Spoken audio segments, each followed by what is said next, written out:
বিসমিল্লাহির রহমানির রহিম। আমি সর্বপ্রথমে স্মরণ করছি বীর মুক্তিযোদ্ধা শহীদ রাষ্ট্রপতি জিয়াউর রহমানকে।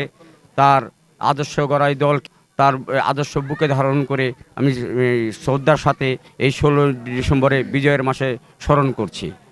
তার এই দলকে আমরা বুকে ধারণ করে নিজে খুব গর্বিত বোধ মনে করছি।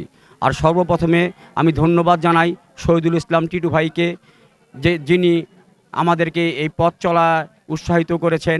এই দলকে ভালোবাসার জন্য প্রত্যেকটা মিটিং মিছিল প্রোগ্রামে আমাদেরকে সাথে নিয়ে আন্দোলন সংগ্রামে এই স্বৈরাচারী শেখ হাসিনা, আওয়ামী লীগ, বাকশালীদেরকে রুখে দাঁড়ানোর জন্য এই প্রতিটি গুম খুনের হত্যার বিচার হবে।